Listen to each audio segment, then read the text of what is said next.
അമേരിക്കയും സൗദി അറേബ്യയും ചേർന്ന് ഒപ്പിട്ട ഒരു ഹിസ്റ്റോറിക് കരാർ. പക്ഷേ അതിന്റെ പ്രത്യാഘാതം പതിറ്റാണ്ടുകൾ നീണ്ടു നിൽക്കാം. അമേരിക്കയും സൗദി അറേബ്യയും തമ്മിൽ ഒപ്പുവെച്ച പുതിയ ന്യൂക്ലിയർ കോഓപ്പറേഷൻ ഡീൽ ഇപ്പോൾ മിഡിൽ ഈസ്റ്റിലെ ഏറ്റവും വലിയ ചർച്ചയാണ്. വിചിത്രമായ കാര്യം എന്താണ് എന്ന് വെച്ചാൽ ഈ കരാറിനെതിരെ ഏറ്റവും വലിയ ആശങ്ക പ്രകടിപ്പിക്കുന്നത് ഇറാനല്ല, ഇസ്രായേലാണ്. കാരണം സൗദിക്ക് സിവിലിയൻ ന്യൂക്ലിയർ പ്രോഗ്രാം അനുവദിച്ചാൽ അതൊരു ആണവായുധ മത്സരത്തിലേക്ക് മാറുമെന്ന് ഇസ്രായേൽ ഭയക്കുന്നു. ഈ കരാറിന്റെ പിന്നിലെ യഥാർത്ഥ രാഷ്ട്രീയം എന്താണ് പരിശോധിക്കാം. ആദ്യം തന്നെ നമുക്ക് ഈ കരാർ എന്താണ് എന്ന് നോക്കാം. അമേരിക്കൻ എനർജി ഡിപ്പാർട്ട്മെന്റും സൗദി അറേബ്യയും ചേർന്ന് പ്രഖ്യാപിച്ചതാണ് ഈ 30 വർഷത്തെ ദീർഘകാല അറ്റോമിക് സഹകരണ കരാർ. സൗദി കിരീടാവകാശി മുഹമ്മദ് ബിൻ സൽമാന്റെ വിഷൻ 2030 പ്രകാരം സൗദി അറേബ്യയ്ക്ക് ഇനി കേവലം പെട്രോളിയം എണ്ണ മാത്രം വിറ്റ് ജീവിച്ചാൽ പോരാ, അവർക്ക് എനർജി സോഴ്സുകൾ ഡിസൈൻ ചെയ്യണം. ഭാവിയിലെ പവർ ആവശ്യങ്ങൾക്ക് ഗ്രീൻ എനർജിയും ന്യൂക്ലിയർ എനർജിയും ഉപയോഗിക്കണം. ഇതിന് അമേരിക്കൻ ന്യൂക്ലിയർ റിയാക്ടറുകളും സാങ്കേതിക വിദ്യയും സൗദിക്ക് നൽകാനാണ് വൈറ്റ് ഹൗസ് തയ്യാറായിരിക്കുന്നത്. ചൈനയോ റഷ്യയോ സൗദിയിൽ വന്ന് അറ്റോമിക് റിയാക്ടറുകൾ കെട്ടുന്നത് തടയുക, അതേസമയം ബില്യൺ കണക്കിന് ഡോളറിന്റെ US ബിസിനസ് ഉറപ്പാക്കുക, ഇതൊക്കെയാണ് ട്രംപ് ഭരണകൂടത്തിന്റെ ലക്ഷ്യം. പക്ഷേ ഇവിടുത്തെ യഥാർത്ഥ വില്ലൻ വരുന്നത് മറ്റൊരു പോയിന്റിലാണ്. സാധാരണയായിട്ട് ഒരു രാജ്യത്തിന് സിവിൽ ന്യൂക്ലിയർ ടെക്നോളജി കൊടുക്കുമ്പോൾ അതിൽ യുറേനിയം എൻറിച്ച് ചെയ്യാനുള്ള അഥവാ സമ്പുഷ്ടീകരിക്കാനുള്ള അനുവാദം കൊടുക്കാറില്ല. കാരണം യുറേനിയം 3 മുതൽ 5% വരെ എൻറിച്ച് ചെയ്താൽ അത് വൈദ്യുതി ഉണ്ടാക്കാൻ ഉപയോഗിക്കാം. എന്നാൽ അത് 90% വരെ എൻറിച്ച് ചെയ്താൽ ആറ്റം ബോംബ് ഉണ്ടാക്കാം. സൗദിയിൽ അവരുടെ സ്വന്തം മണ്ണിൽ തന്നെ യുറേനിയം എൻറിച്ച് ചെയ്യാനുള്ള ലൂപ്പ് ഹോളുകൾ അല്ലെങ്കിൽ വഴികൾ ഈ കരാറിലുണ്ടോ എന്ന വലിയ സംശയമാണ് ഇപ്പോൾ ആഗോളതലത്തിൽ ഉയർന്നു നിൽക്കുന്നത്. ഇനി ഈ വിഷയത്തിൽ ഇസ്രായേൽ എങ്ങനെ പ്രതികരിക്കുന്നുവെന്ന് നോക്കാം. നിലവിൽ മിഡിൽ ഈസ്റ്റിൽ ഔദ്യോഗികമായിട്ട് പ്രഖ്യാപിച്ചിട്ടില്ല എങ്കിലും അണു ആയുധ ശേഷിയുള്ള ഏക രാജ്യം ഇസ്രായേൽ ആണ് എന്നാണ് പൊതുവെ കരുതപ്പെടുന്നത്. അതിലൂടെ ലഭിക്കുന്ന ഒരു അൺമാച്ച്ഡ് മിലിറ്ററി സുപ്പീരിയോറിറ്റി, അതായത് സൈനികമായ മേൽക്കോയ്മ, ഇത് ഇസ്രായേലിനുണ്ട്. എന്നാൽ സൗദി അറേബ്യയ്ക്ക് കൂടി അറ്റോമിക് സാങ്കേതിക വിദ്യ കിട്ടുന്നതോടെ തങ്ങളുടെ സെക്യൂരിറ്റി റിസ്കിലാകുമെന്ന് അവർ കരുതുന്നു. ഇസ്രായേലിലെ മുൻ പ്രൈം മിനിസ്റ്ററായ നഫ്താലി ബെനറ്റ് വളരെ രൂക്ഷമായ ഭാഷയിലാണ് ഈ കരാറിനെ വിമർശിച്ചത്.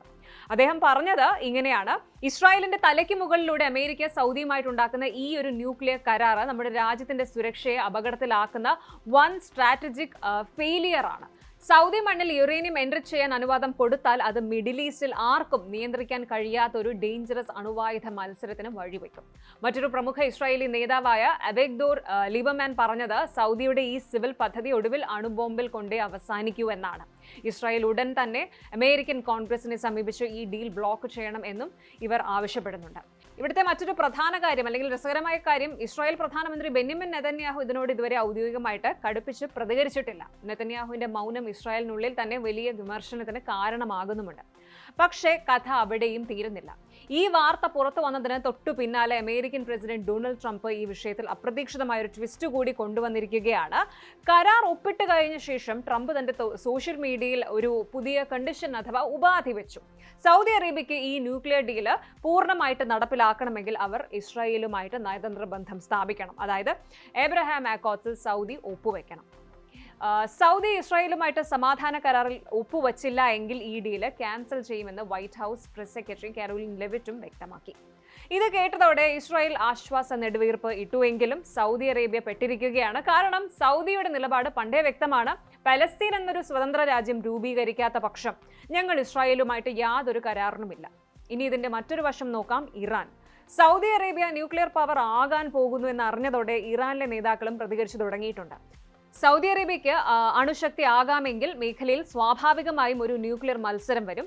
അപ്പോൾ ഞങ്ങൾക്ക് കൂടുതൽ സ്വാതന്ത്ര്യത്തോടെ കാര്യങ്ങൾ ചെയ്യാമെന്നാണ് ഇറാന്റെ ആഭ്യന്തര മന്ത്രാലയം തുറന്നടിച്ചത്. മാത്രമല്ല, നാളെ ഈജിപ്തോ തുർക്കിയോ ഒക്കെ ഇതേ ആവശ്യം ഉന്നയിച്ച് രംഗത്തെത്തിയാൽ അത് അത്ഭുതപ്പെടാനുമില്ല.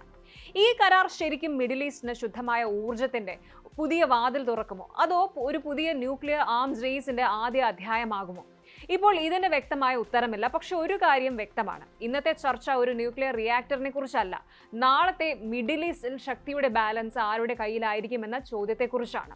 അതുകൊണ്ട് തന്നെ ഈ കരാറിനെ ലോകം ഒരു എനർജി ഡീലായിട്ട് മാത്രം കാണുന്നില്ല, വരാനിരിക്കുന്ന പതിറ്റാണ്ടുകളെ നിർണ്ണയിക്കാൻ സാധ്യതയുള്ള ഒരു ജിയോ പൊളിറ്റിക്കൽ ടേണിംഗ് പോയിന്റ് ആയിട്ടാണ് കാണുന്നത്. കൂടുതൽ വാർത്തകൾക്ക് news 18 Keralam YouTube channel subscribe ചെയ്യുക.